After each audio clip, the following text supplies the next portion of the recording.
All right. Well, hey, Allen, thank you so much for being here today on the City Builders podcast. This is going to be a really fun podcast. You guys cover so many different things, but we're going to talk about affordable housing, why it's so dang expensive. We're going to talk about your roots and growing up in Happy Valley, and we're going to talk about the transformation not only of downtown Reading with the Reading Public Market, but also Cascade Village up in the city of Shasta Lake. So it's a really fun conversation. Thanks for being here today. Thank you for having me. Welcome to the City Builders Podcast, brought to you by the Reading Chamber of Commerce. I'm Todd Jones, President and CEO. In each episode, we bring you insights from local business leaders, tackle important issues, and explore what's shaping the future of Reading. Whether you're a business owner or just interested in our community's growth, this podcast has something for you. Thanks for joining us. The City Builders Podcast is brought to you by Obsidian IT. Obsidian IT is a Reading-based, employee-owned technology company providing simple, scalable outsourced IT for your business. Discover how Obsidian cares about IT and give them a call at 530-242-6000 or obsidianit.com. Obsidian keeps us running at the chamber, and we could not do business without them. Hey, man. Thanks for being here. We got to crack open these beers. Yeah. Fall River. Well, they are the anchor tenant of the Reading Public Market. They were the first ones in, am I right? I think it's fitting that we drink a Fall River Cheers. to enjoy this. Cheers to the public market.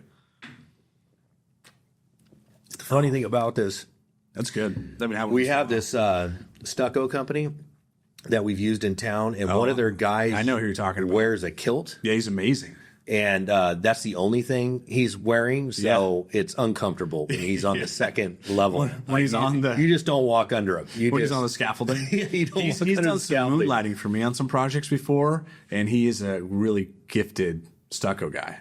Yeah, he's one of the, he's iconic in Reading. Yeah, he drives around in his Volkswagen van, wearing his kilt. He said he got kicked out of Chicago twice. Wow. In one night. That's a tough place to get kicked out of. There's a lot going on in Chicago. Seems to be doing better in Reading. Yeah. Anyways, I thought, when I saw that, I just can't help but think about that, which is not a good image. And we also have a Viking in town, too. If you go to, the Christmas parade, things like that. Yeah. You know, the Viking, he's at all the stuff.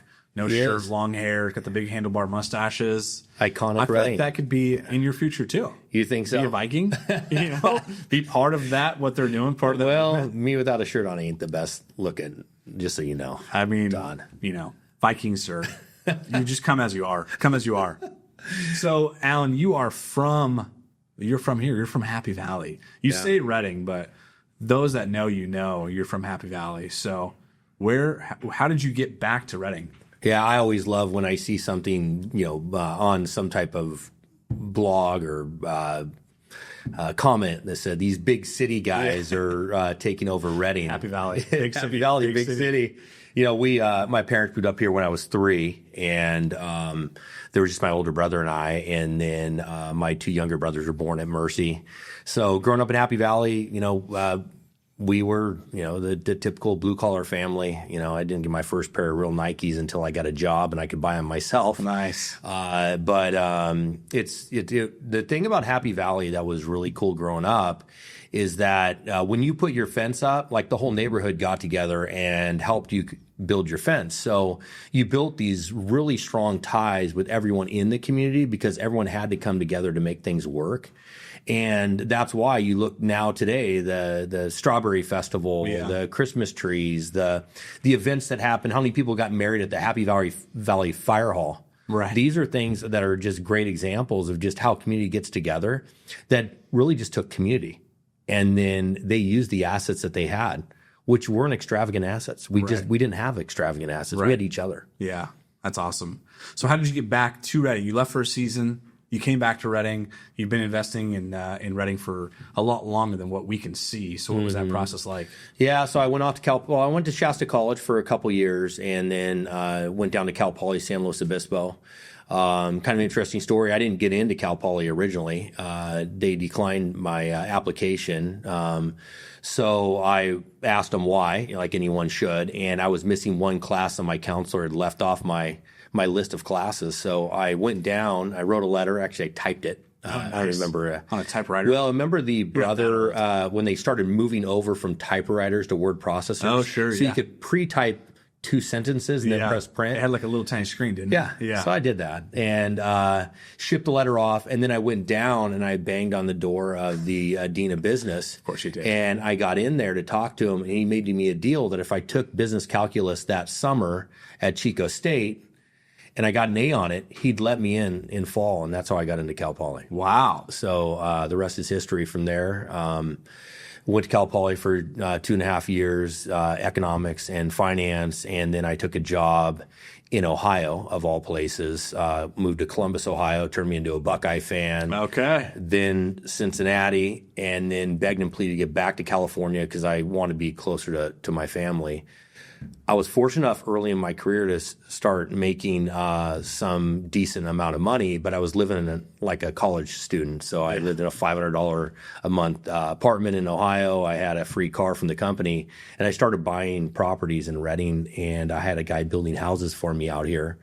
And it was that point in my life, age 23, that I started my journey on trying to get back to Redding someday and creating my own opportunity to come back here. Wow, that's amazing. I wish I had that level of foresight when I was 23 or 22, you know? I just don't know if I quite envisioned where my life would be when I'm 40, when I was 23. So, well, it's funny. I talk to youth now, and I'm like, enjoy your 20s. Don't come out of the blocks too fast. You know what I'm saying? But exactly opposite idea. Go travel the world before everything starts to get complicated. Yeah. You know? And So you guys are K2. You guys, how long has K2 been around as a company? So 2001, we started K2 Development. I started K2 Development. 2001. And then that's when we started building stuff in Redding. And then my dad joined me in about 2004. Mm-hmm.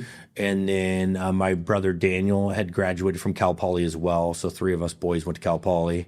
And so he came right back to Redding. He had taken an internship at a large developer contractor in the Bay Area and liked construction. So he came back, and then it was really my dad and him running the company here in Redding locally. Yeah. And then we went through that big recession in 2006, and that was tough. Yeah. You know, if I didn't have my career that I had outside of development, we would have had a tough time getting through that. Yeah.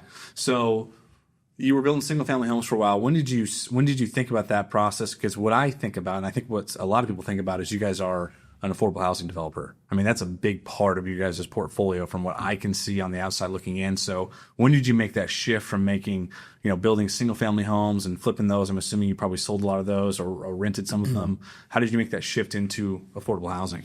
Yeah. So we were really in the speculative building phase, right? Where you'd build something and then sell it. Mm-hmm. And that's how you hopefully generated enough earnings off that property to justify the endeavor. Yeah. We went from doing that type of work going into the recession, which the bottom of the recession was in February of 2009. I had just gotten married, so it was a great time to try to go bankrupt. Yeah. And that was really the pivotal point for us to say, hey, we should really be looking at sustainability. How can we move from building stuff that you would sell to building things that we would hold and would generate income that we could rely on, which would give us a foundation to our company to allow us to do other greater things. And so that was really the pivotal time. We still have done some single family projects throughout the course of our business. They've been great projects. And 2000. You're not really building one at a time anymore, though. No. You're building a few more than that. Yeah. In fact, we won, a lot of people don't know this, we won Project of the Year for a single family development called Pioneer Park back in early 2000s. Oh, wow. So we'd done that project, and we had just done the Redding's really first mixed-use condominium-style project off of Parkview. And that really started launching us into the kind of build and hold. Yeah, and that's where your office is currently. That's where we're at. Yeah, we practice what we preach. We have 11 affordable housing units above us and around us, and then our office on the first floor. So that's awesome. And then your first big, I would say, very, very public project is Market Center. I mean, was there a really big public one before that, or what was the first kind of really big keystone? No, Market Center was, our big project, and it's interesting because when we did Market Center, and we had to go find consultants that knew what they were doing, so we didn't want to practice without having really good advisors. Yeah. That project was a complicated project. And we were crazy. A few people had taken runs at it before to buy the old Dickers building, if you remember. Oh, yeah. The Dickers building. And I remember it in that season. I don't remember Dickers that much. I mean, I'm from the area. My parents are from the area, but I don't really remember Dickers department store. Like, I don't have a memory of going in there. Yeah, when I was a kid, that's where you went to shop when I was really little. Yeah. I mean, even before the mall started really taking off on I-5, we'd go to Dickers. Yeah. And I don't think I ever bought anything there because we couldn't afford it, but we'd certainly look at it. Yeah.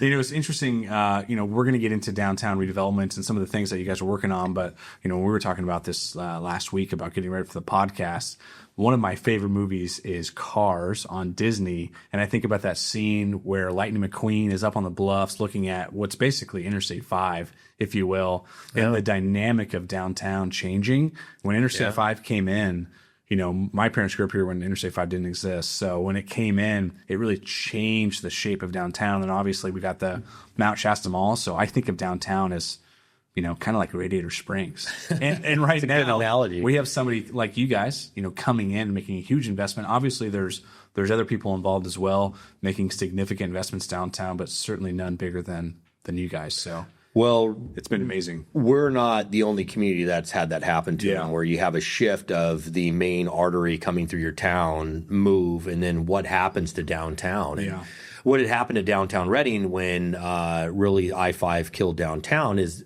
the existing department stores became the most affordable real estate in the community, and you could pack a lot of bodies in them. And so what has happened in our community and what's happened in other communities is government offices start moving in. Because back then they were paying 25 cents a square foot. Super cheap. The parking was this massive parking lot that was built for a mall. Yeah. And you could jam a ton of bodies into what was originally a department store. Yeah. But now you got 2,000 people working in there trying to, make it part of your business activities. Yeah. I was actually thinking about that, and I was talking to our interim city manager, Steve Bade, last week about what does the future of retail look like? And we've been to retail shows together, and you think about that old Costco, and part of me thinks, well, maybe that should be office. Like, if we're not going to get a big box retailer into the old Costco on Dana Drive, could that be office? Could that be a cheap office? And, maybe we'll just see these generational shifts of these power centers where you have all these big box stores, but right now we're seeing a lot of those go away. So how do we re-envision that side of our town? And, now we're seeing the reimagination of downtown. So maybe we'll shift the center of gravity from the other side of the river back down to downtown. I think that's the hope for a lot of us. Well, I think there's no doubt that you're going to see a lot more acquisition reuse in our market. The cost of commercial construction has gotten to a point where it just doesn't work. Yeah. It's going to be institutional investors for the most part. They're looking to put in, medical or government offices, and even they're struggling to try to figure out how to build things ground up. I mean, it is not uncommon to see a project come across our desk that's at least $1,000 a square foot to build it. That's unbelievable. I mean, let's talk about that a little bit. I mean, what is the average per door in California right now for affordable housing unit, and why is it so expensive?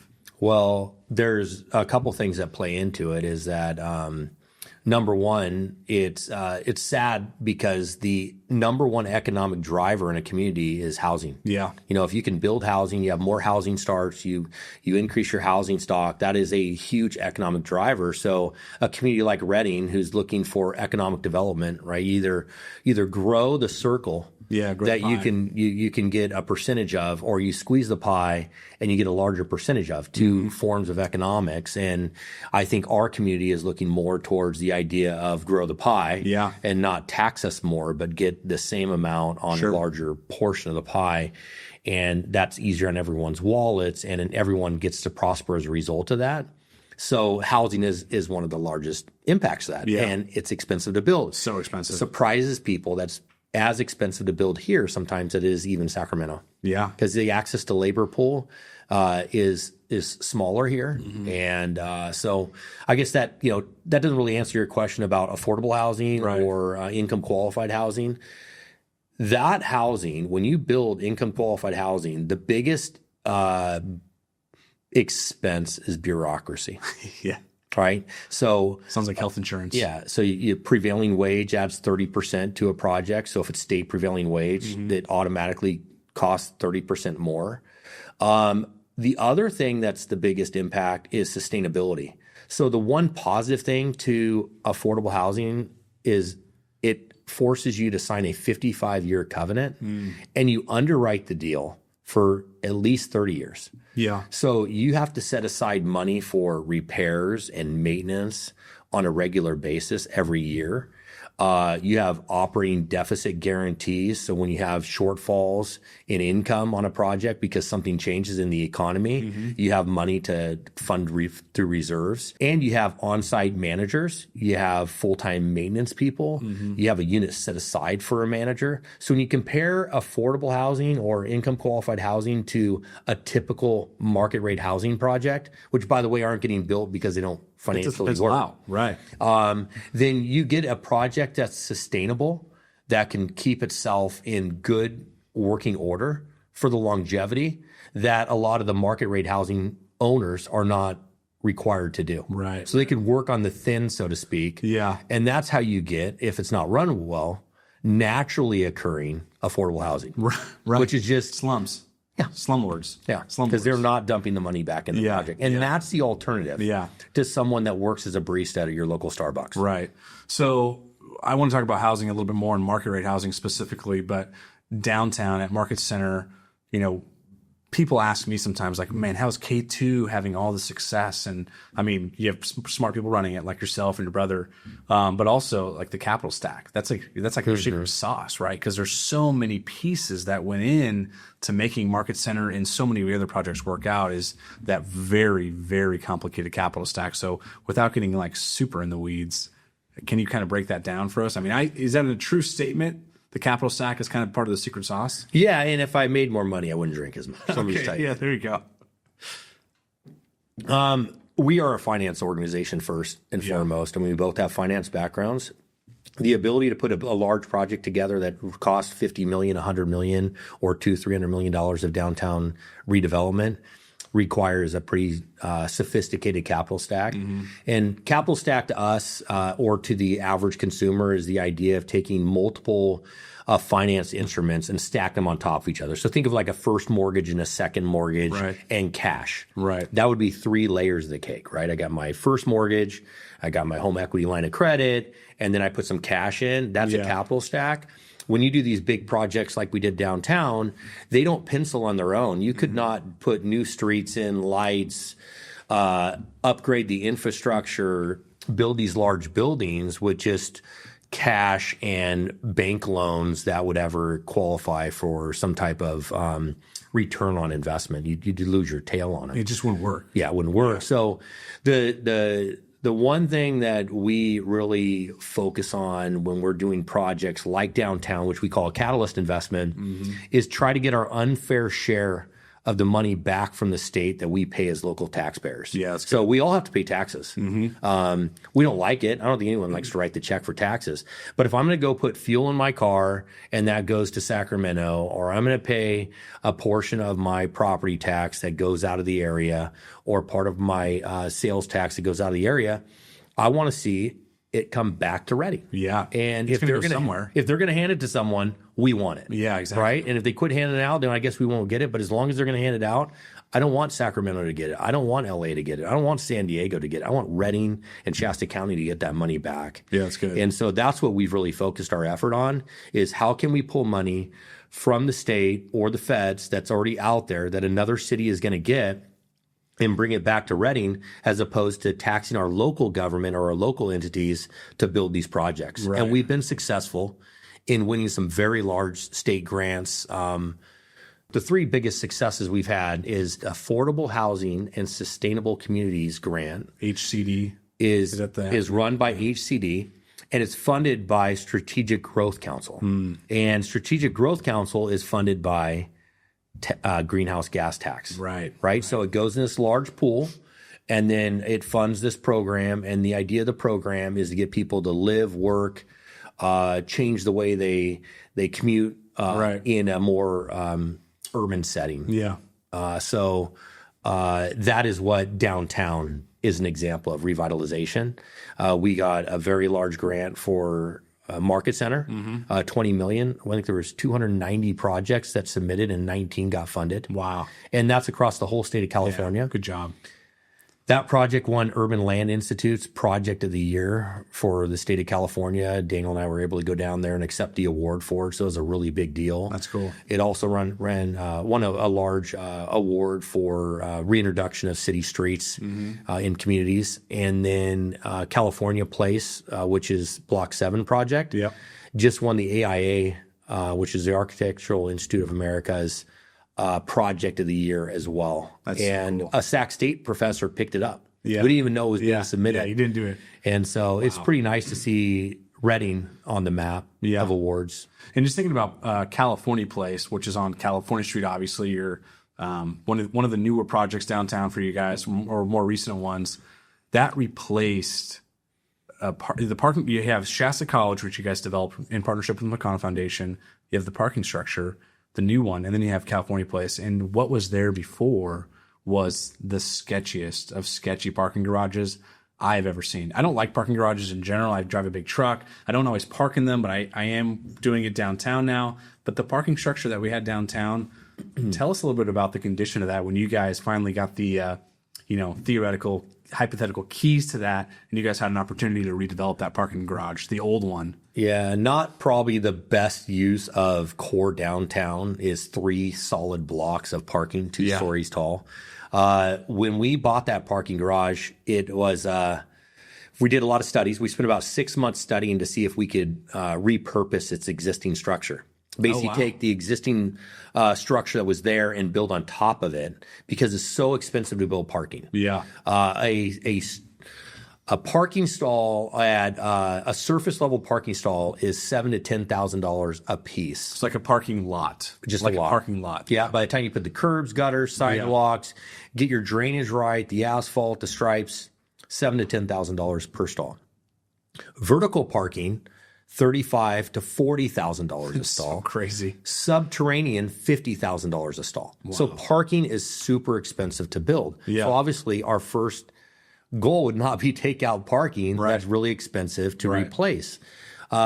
Within 2 days of buying that garage, I was downtown for a play for my daughter, and I saw all these sirens, and someone had like driven off I saw the top of the garage, and they were cantilevering off the top, thinking, what the heck did we get ourselves into? We just bought a garage, and someone already drove off the top. Yeah, because you owned it, and people were still parking there? Until we, had figured out what the game plan was. Yeah. I remember going up there, and I grabbed the handrail, and the handrail was completely rusted off, completely around the garage.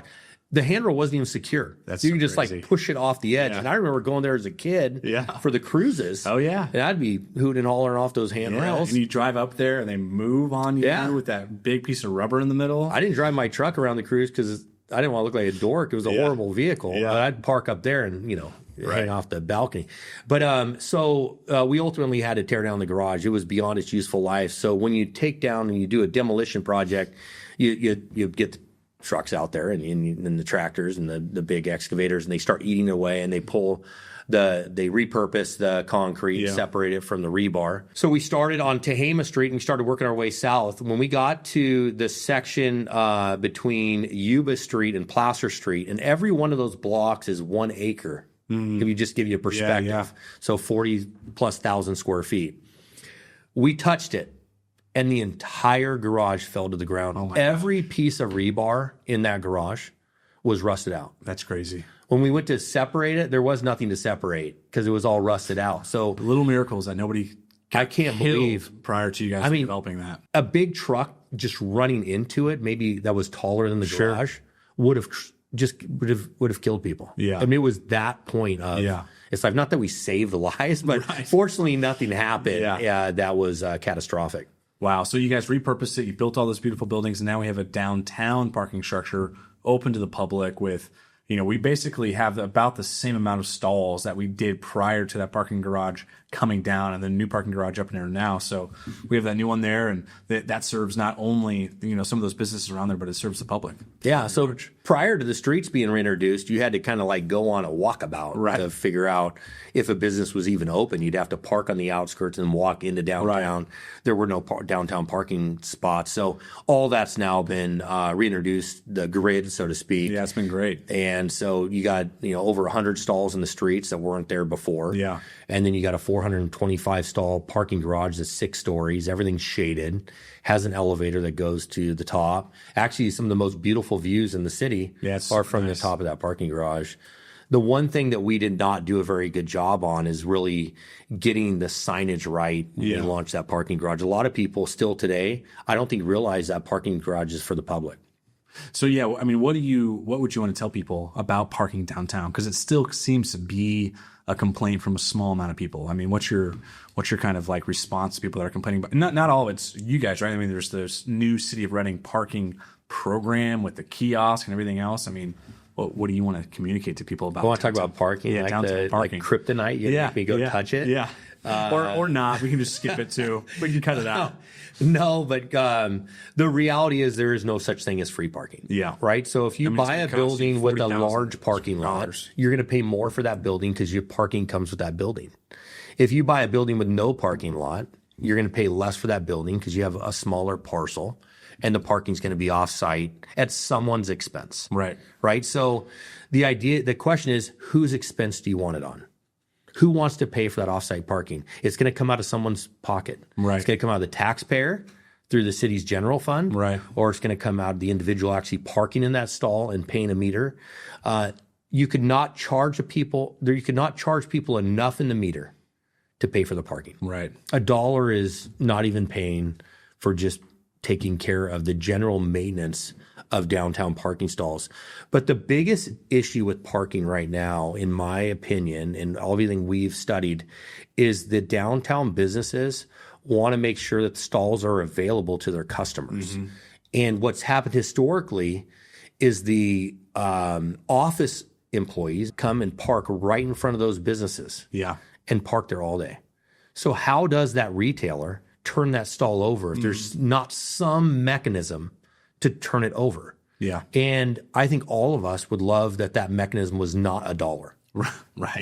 But we've yet to have someone present something that would open those spots up for retailers that doesn't cost money. Because we have to pay it too. We are also businesses downtown that have to deal with this. So the parking garage that we have on California Street, we charge $1 an hour. It doesn't even pay the tax bill. Parking's tough. All right, let's move on to something more fun. The public market. When this podcast comes out, we're going to be right in the week of the grand opening for the public market. So tell us about how the public market came to be downtown. Yeah, so how did it come to be, Todd? The Reading Public Market. The Reading Public Market. I'm going to have to drink for that one. Yeah, take a drink. Yeah. In fact, I could probably use a couple of shots, too. Yeah. There's going to be a full bar, so we're going to be okay. I don't know where to kill. Yeah, you should. Think so? Yeah, for the grand opening. I think it makes sense in December. Why not? You invite the Viking. Yeah, the Viking. The plaster guy. What had happened with the Reading Public Market, we bought that Dickers building. It was 65,000 square foot. And at the time, we did not have a plan, which is probably not the best way to be a developer buying assets. But when you see a marquee piece of property right in the heart and of you downtown. know it's important to your community, and you have to get control of it before you really start spending money to figure out what you could do there that would really make Reading special, make the property special, level up our community. So we bought it. My wife and I had just come back from a trip from Oxbow. We came back from a trip from Napa. In Napa, we were staying at a hotel right by the Oxbow Public Market.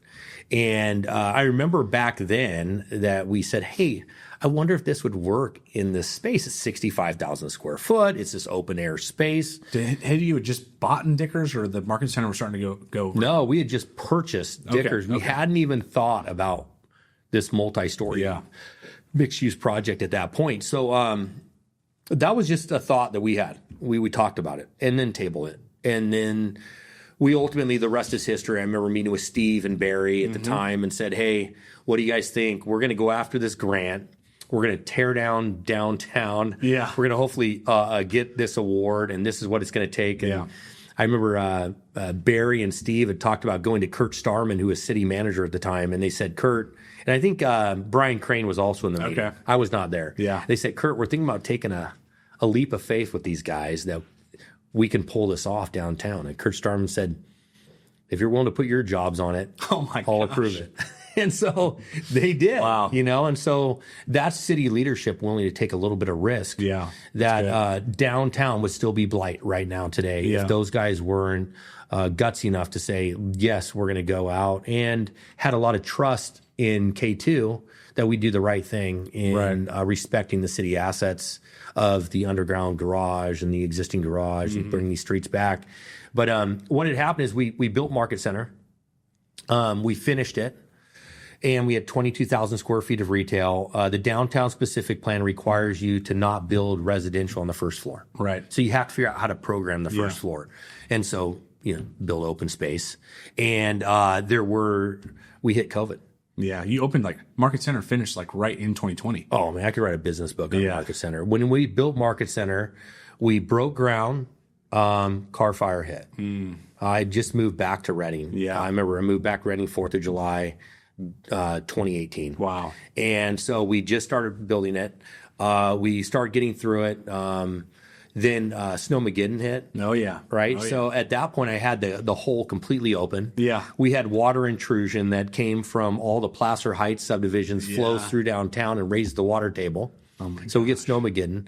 And then we started finding contaminated soil that was coming from the old Greyhound bus station. Oh, my gosh. So we had to deal Where my with office is at. Yeah, thanks a lot. Yeah. So we had to remediate all that. Yeah. And I think oil was at $6 a barrel, so it wasn't really valuable to mine that stuff back then.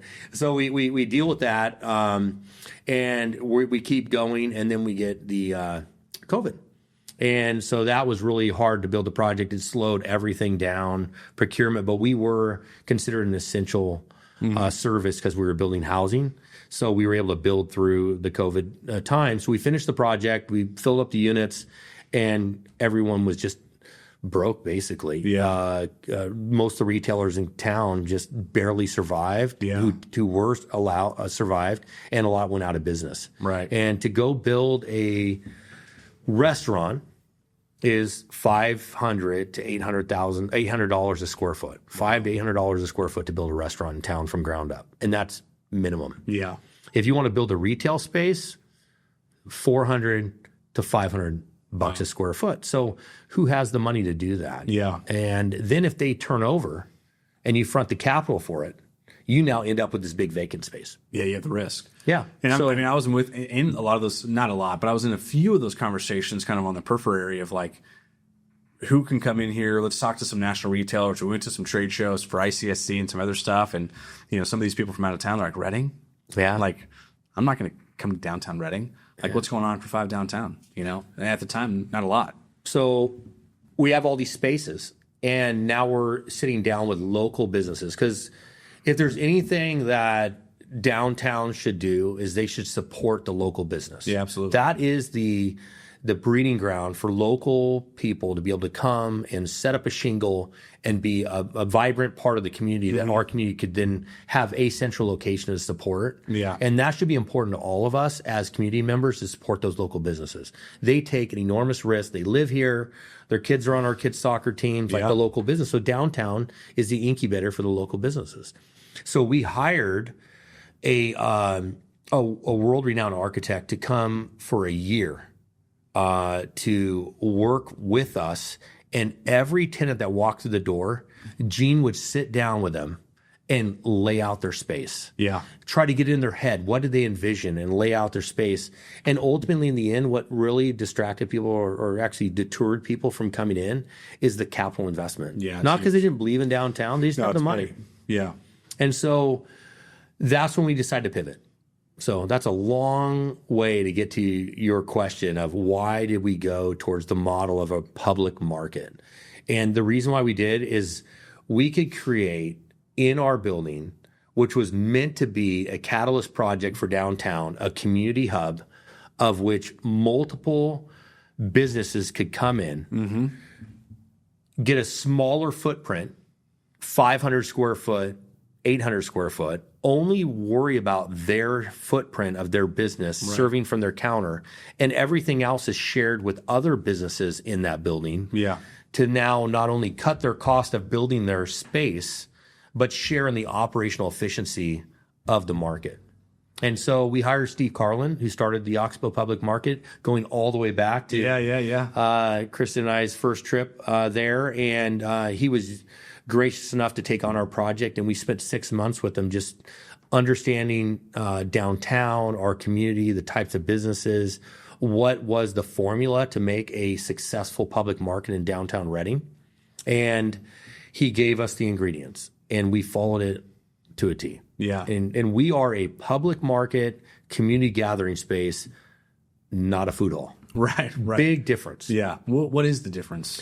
The big difference is in a food hall, you come and eat and go home. Right. You grab a quick bite and go. It might work in large cities where you have a lot of businesses surrounding a single location, and lunchtime they jam it full and leave, and maybe on the weekends people go there. A public market has things to recreate, places to shop, and places to eat, and a place to hang out.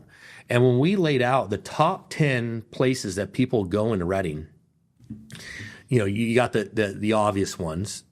Shasta Caverns, the Sundial Bridge, Sundial Mount Bridge, Shasta top Mall. 5. That's a place to hang out, right? Yeah. And recreate. Mount Shasta Mall, it's a big one. that's a top 10. Yeah. Fall River Brewing is a top 10 destination. Yeah. And Mosaic is also a top 10 destination. And you're saying if you could put all of these pieces in one location, Right. could downtown be a top 5? Absolutely. So the Sundial Bridge gets 1,400 out-of-town visitors on average a day. Yeah. Could our downtown get the same?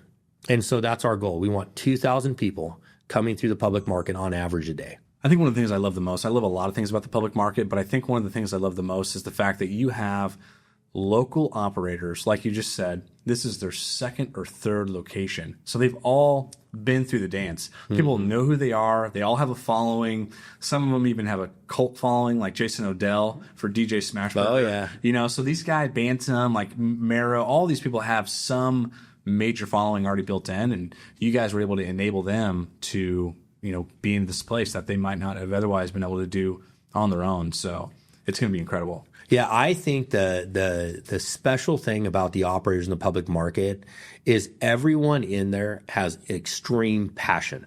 Their story runs deep into their business. Yeah. I mean, Sang is coming in with his family, migrating to America, bringing these recipes that go way back in his family. I mean, this is personal to them. Yeah. This is like their way of investing in Reading. Bantam, they're not going to break. They love Southern food. Yeah. She loves eating it, talking about it, making it. Joe does too. Yeah. Fall River started brewing in their garage. Yeah. And now they're an iconic Reading business. Like, people think of Fall River when they come to Reading. Absolutely. My friends from Sacramento come up here, they're like, where's that Fall River? I need some Fall River. And they can buy it down there. Yeah. So like everyone has a story. Jacqueline Horton, who's running the wine bar, works at the college. Yeah. She is the person that knows more about wine than all of the rest of us, that can ensure that it dances on our tongue when we drink it. Yeah. And so that story, even the folks from Tarsus who have multiple businesses in town. Yeah, John and Jonah. Yeah. Great guys. It is so fun to see. They were talking about the whipped butter. I don't know if you ever have whipped butter at your festivities, where my wife ever wants to put some honey in it. Yeah. And then I eat more butter than bread, right? But they're talking about like these different mixtures you can put in butter. Compound butters. And they're going to sell bread and that's freshly made, and then they make sure it's dressed right with their butter. I mean, these are people that are thinking long and hard about your taste buds before you ever walked in and realized how much you'd fall in love with their food. And you've thought about a lot of details. I mean, none of us have seen the final product, but it's getting really close. And we had greeters there just a few weeks ago, and I mean, you've thought about a lot of the small details. And I want to talk about the pizzeria in a minute here, but what are some of those details that you're most proud of at the public market? Because I can tell, based on talking to you and seeing the public market, how much intentionality you put into the small details of that space. Yeah, so we don't do things by chance. Right? We're not trying to guess it most of the time. Maybe buying that building was by chance, right? Figure it out. Figure it out, yeah. But we hired a lot of great consultants along the way. I talked about Gene earlier. We hired some great architects to work on this project. Storm. Yeah, they came out here and worked with us. But we learned a lot through that. Yeah. In fact, because of Gene, I'm building the shipping container project. That's cool. Because we did a big factory tour as a result of trying to figure out how to get cost of building down. Yeah. That's not the way to do it. Just heads up. But really the idea of hiring consultants, we hired Maverick Theory to come in, and they met with every tenant in the public market, really talking about building culture, building relationships with customers, building a customer service centric model through not only how you behave, but through smart design, operational excellence. So a lot of what you're going to see in the public market is a result of all these consultants that we've brought in to sit down and figure out how do you have 13 businesses come together and collectively operate together, because you're only as good as the weakest link in the market, right? All ships have to rise with the tide. And so everyone's bought into that. And the details you're talking about are a result of that. Yeah. So the patio was, to us, the number one thing we had to nail.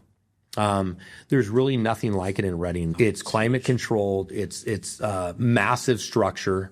The sign had to be iconic, something that you're going to see show up on people's selfie sticks. Yeah. Or do they still use selfie sticks? I don't know. But I think so. Sure. not MySpace. Yeah. Not MySpace. Well, then maybe. I think your MySpace account is still alive. I'm still working on I want the to know who background. your top 8 friends are. Has Bon Jovi playing on it. It's good. Nice. No, yeah. So, we wanted that sign to be iconic. We wanted the patio to be the community hub for people to go. And if it's a hot day, it could be cooled with misters. Yeah. If it's a cold day, it could be heated with fire pits and overhead heaters. And if it's a beautiful day, we could just open up the garage doors and let the patio talk to the streets. And so that was number one, is having that really central hub for all the businesses to come together. We were able to work with ABC and structure the liquor licenses so you could have a Fall River beer, go buy a chicken sandwich from Bantam, someone else go get some bread from BBCB or Bread Butcher Cold Brewers, and all come together, no matter what your appetite or desire is that night, and hang out in one common space and open the doors between businesses. And that's really kind of, to me, the number one shot that we have at the community of being very different in bringing people together under a multiple business scenario. But inside the market, we've done, I'll kind of leave a little bit of that to the eye when you come. But bathrooms are something I judge every business on. I mean, how many times do you walk into a restaurant and not use the restroom? Right. I came in here, the first thing I did is use the restroom. Not because I wanted to check it out. I actually had to go. But but you go in, and if the restroom's dirty, it's a bad reflection. If the restroom's not well thought through, it's a bad reflection. So we did pay a lot of attention to how we're going to do our restrooms, and had a lot of inspiration from other travels that we had. And I think people are going to enjoy going in the restrooms, and it's pretty cool. It's fun. We've already seen some selfies in our restroom, and I always said, when your restroom gets a selfie, you've nailed the restroom. Because just don't take it when the mirror's in the background, and you will get some feedback. The signage had to be right. The lighting had to be right. We spent a lot of time on lighting, and we worked with the health department to add outdoor bars to the health code. That's awesome. So believe it or not, outdoor bars. Sometimes you have to make things work for you in Reading. Outdoor bars were not allowed in Reading. That's pop-up bars, no problem. But if you wanted a permanent installation outdoor bar, the health code did not allow it. Wow. And I mean, we didn't even talk about the entertainment zones. We're encouraging people to have more fun downtown. Yeah, the entertainment zone, I think, is going to be one of the biggest economic catalysts to downtown. It's amazing.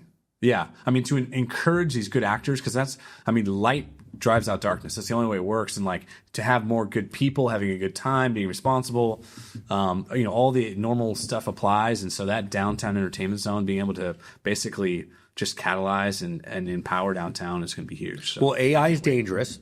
It is what it is. Because it gives me all these stats. So when I went in and we really looked at other cities around the country, that have embraced an entertainment zone type model.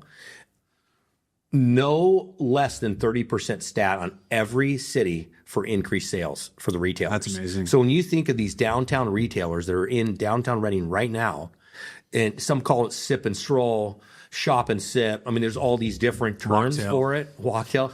That if you can help people in these businesses, Apricot Lane, the bookstore, all these folks be able to increase their business because you've just opened the door that people didn't go behind a restaurant, shut the door, and shut their back to all these other retail opportunities, it's going to be an enormous economic catalyst to our downtown.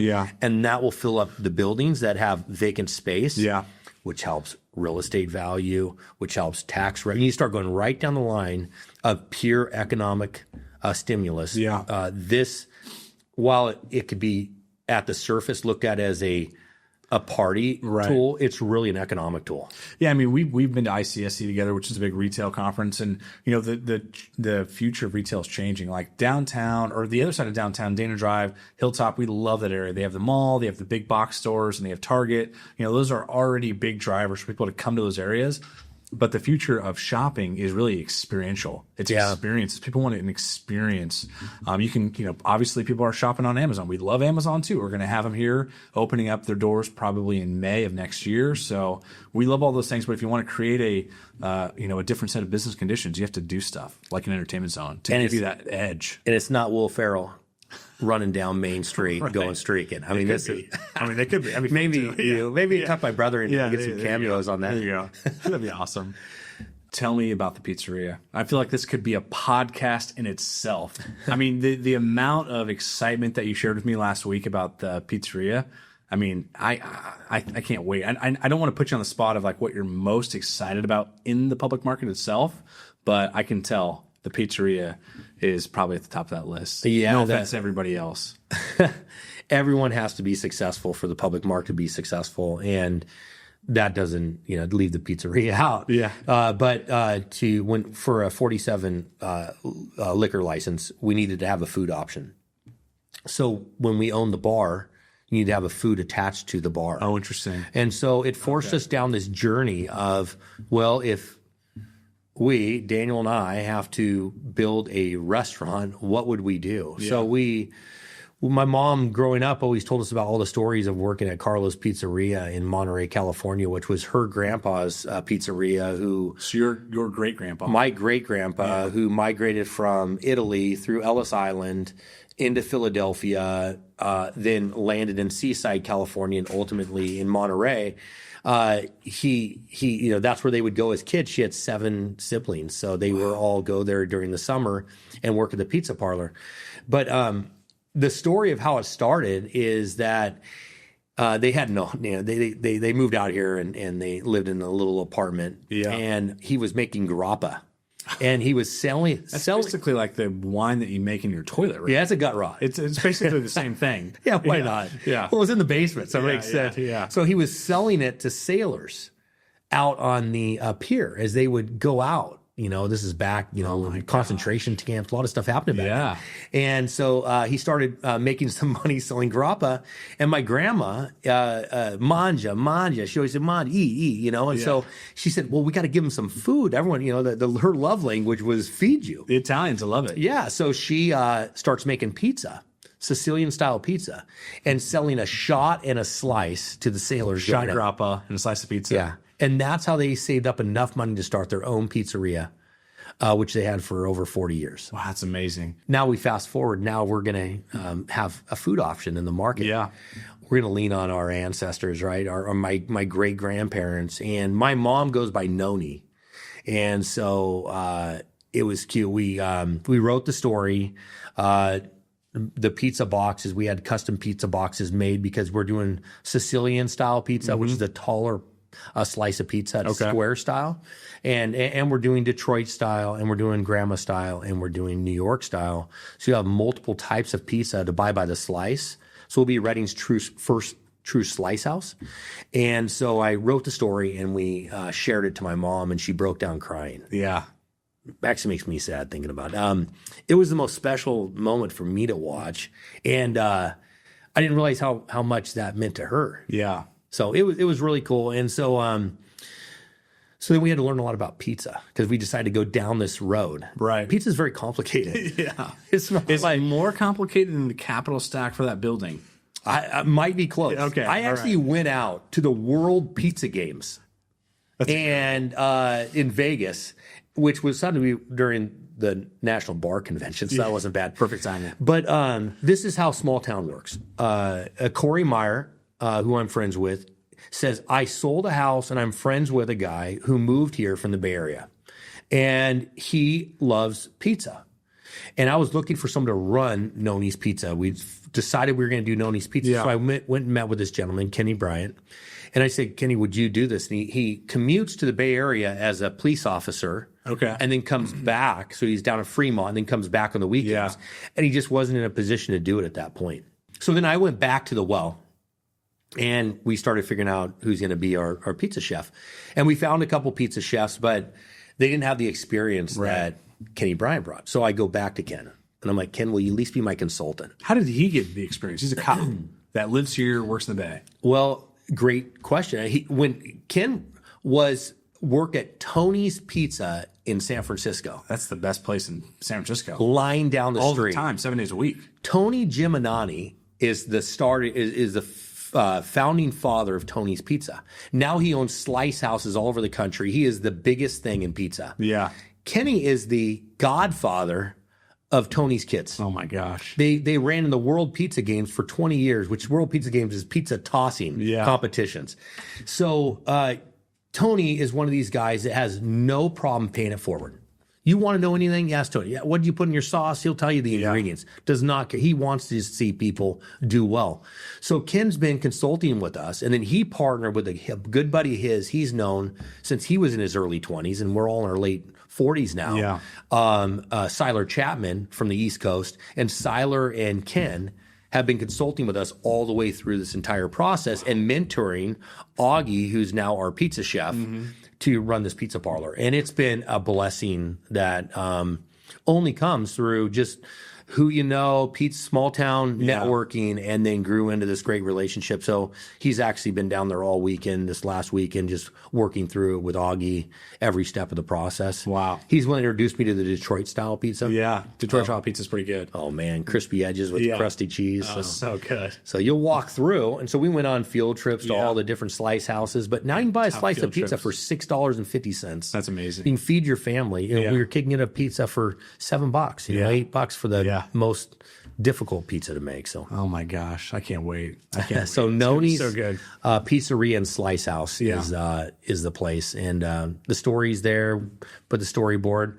We actually have these pizza boxes that you can open up and tear the top off, and it's Carlo inside the pizza, so you can take a picture of Your yourself. great grandpa. Yeah, with Carlo. So wow. We really tried to lean into that because I think it's pretty important to have to be part of everyone else's craft within the market. We couldn't leave it hanging and not do our own. That's amazing. All right. I mean, again, we could spend a whole podcast on the public market. We could spend a whole podcast on Noni's Pizza Place. Let's talk very briefly about other projects. You're also just wrapping up another project in the city of Shasta Lake, Cascade Village. So tell us briefly about that project and what that's going to look like when it's all open. Yes, we're about 5 years into Cascade Village. We use the similar funding that we use for downtown, the HSC funding. Really, if you think of Shasta Lake, it's got a very similar story to downtown Redding. Yeah. In fact, Boomtown. Yeah, even a more difficult story, right? It was the fastest growing city in the United States during the building of the dam. Yeah, and the city of Shasta Lake's only like 30 years old. I mean, it's a young city. It was kind of just like this camp almost, if you will, of people popped up to work at the dam. They were literally moving to Boomtown, tossing a blanket over a tree, and that was their house. And then they would bring the form boards from the dam, and they would start building their houses out of it. I mean, talk about just hardworking people building from ground up. I mean, it's just an amazing story. But when the dam was done and the lumber industry slowed down a little bit and some of the mining industry, you know, some of the repurposing of their skills, it really left the city of Shasta Lake kind of out there. Yeah. And it's when people think of Redding or they think of Shasta Lake, Yeah, Shasta for sure, Dam, for sure. and you go to the city of Shasta Lake, and nobody's really taken the time and the energy to reinvest into kind of an iconic location for our county. And so we went up there, and they have a phenomenal city government. Oh, they're amazing. Jessica goes great. She sets the culture for the whole city, I think. And that's how you get people to come up there and invest in your city. You have to have the right culture. And when we met with them, we couldn't pass it up. We had to go up there and see if we could do a catalyst project in the city of Shasta Lake. Hired some of the best architects in the world that really came up. They spent weeks just around the area in all the mountainous communities around the city of Shasta Lake, at the dam, meeting with the city council, meeting with the leaders of the community there, meeting with city government there to design a project that we think really embraces their city from the type of materials. And to me, it's probably one of my favorite projects we've ever built. And I think it has the right recipe to hopefully create the next wave of investors and businesses to come into Shasta Lake and start rehabbing those older buildings along the strip. That's going to be so cool. Super pumped about it. 49 units, 7,500 square feet of commercial space. Fall River. Yeah. Let's go. Fall River. Let's go.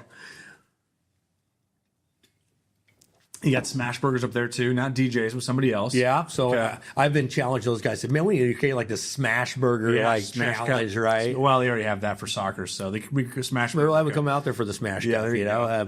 So you have just a great business with Tarsus creating a new food concept. Yeah, Tarsus is going to be in that space as well. That's who's building Smash Bros up there. Oh, okay. And if you think of it, there's very few places that you can grab I-5 traffic. Yeah, it's a half a mile off the freeway. Yeah, very close. We are at the base of the mountain, whether you're going up the mountain or down the mountain, and you start thinking about other cities in the state, Auburn, Truckee. These are places that are beautiful little locations that if they didn't have the I-80 traffic, they would struggle financially.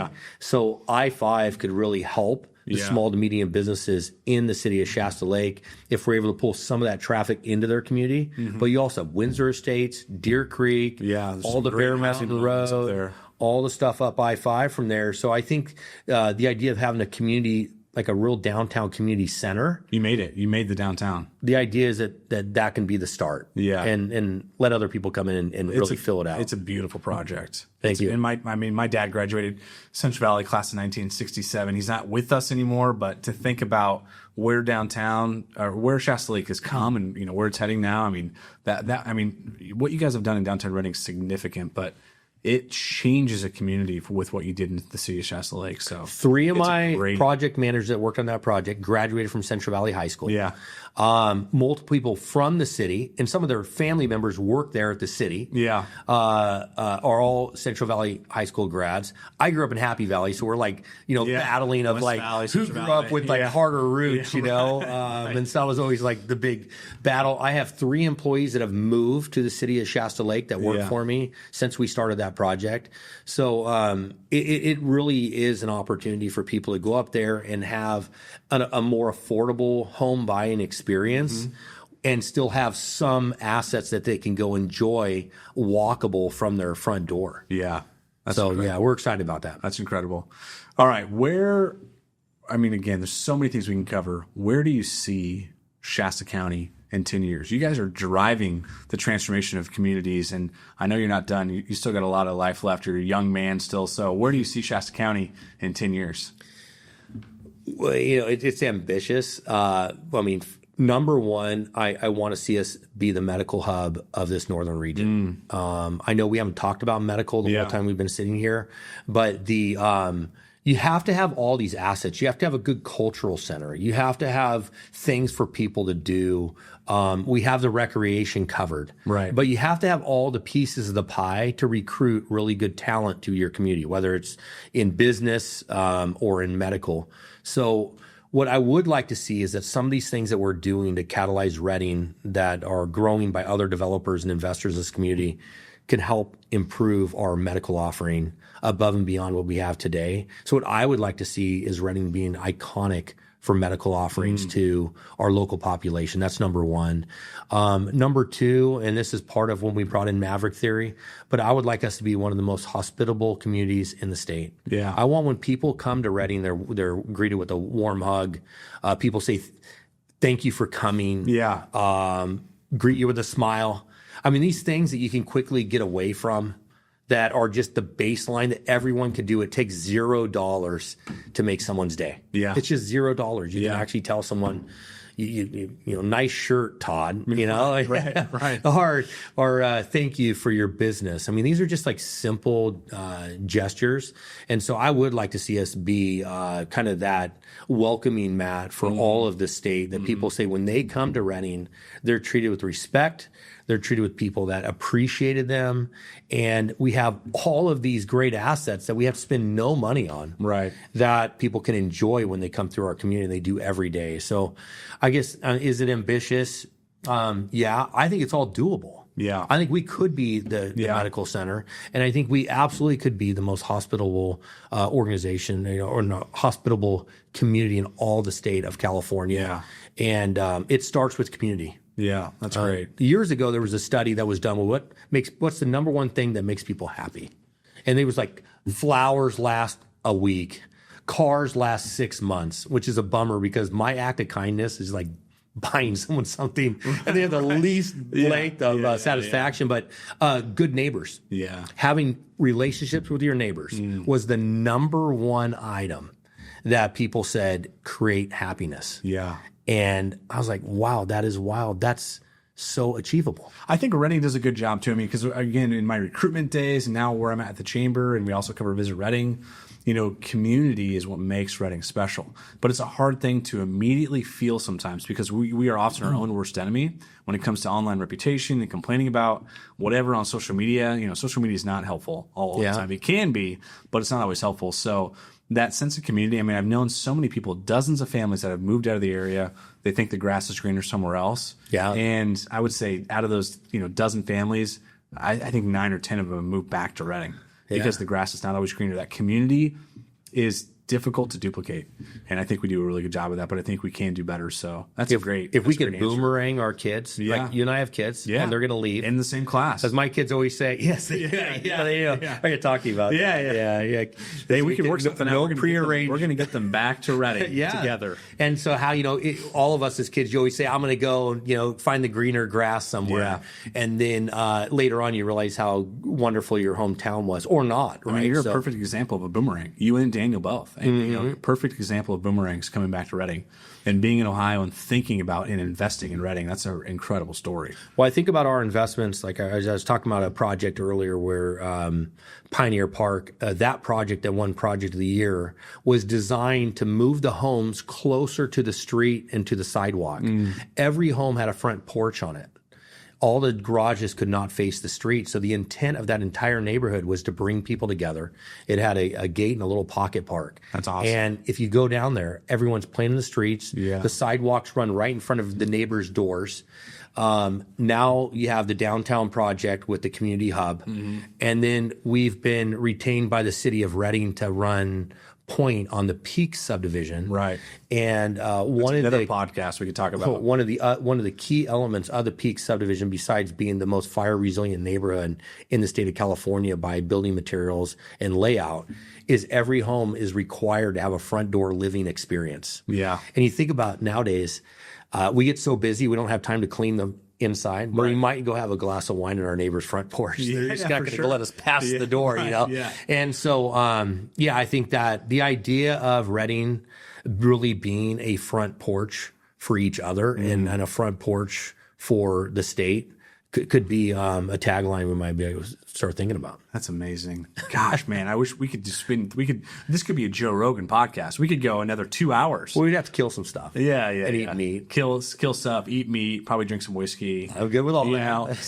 There's some other things that they do on Joe Rogan, which we might not want to do here, but, you know, we could. So, no, I appreciate you spending some time learning about kind of where we came from and what our goals and objectives are. I think it's a hard message to project when we've just been heads down for so long that we don't spend a lot of time like pinching ourselves to say, wow, like what a great, opportunity we were given, you know, and thanking people for, giving us this opportunity to be able to invest in our hometown. And we want to continue to do it and be a part of this community and do it right, and it's sometimes hard to hear the negatives. Yeah. But when you are moving forward, you do get, not everyone's going to agree with everything we do, and we hear it. Yeah. And our goal is to listen to as many people as possible and try to execute on everyone's vision. It's not K2, and that is the goal, right? Is to kind of build the community and not just build ourselves. That's an inverse relationship with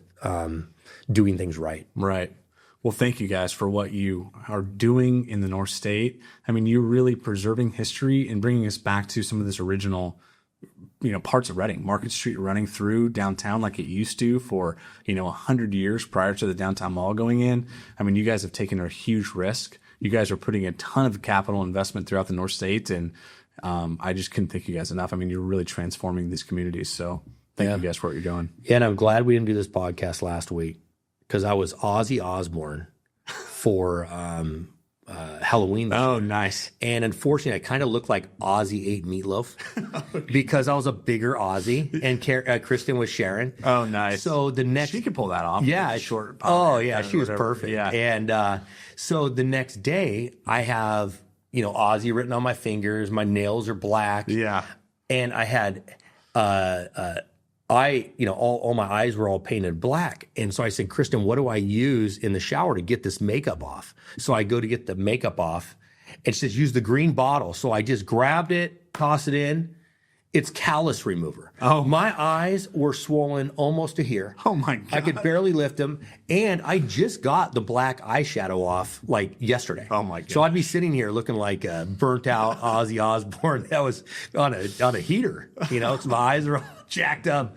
So I'm glad we waited a couple of days before we had this. That's so funny. That's so funny. Well, we can talk about the arranged marriage too. I mean, Cameron, fourth grade, right? Fourth grade. Yeah. Zach's in fourth grade. Yeah. I do hear every day about Zach. Is in a good way or bad? Well, where you behave? Is Zach predatory? No, but he's very hyper. He is hyper, and he's very confident. Zach is a very confident young man. Yeah. I'm hoping to harness that confidence to make him a good leader. But he is, we have a saying in our house, and Zach lives this to the T, that comes from the great Coach Prime. If you look good, you feel good. If you feel good, you play good. If you play good, they pay good.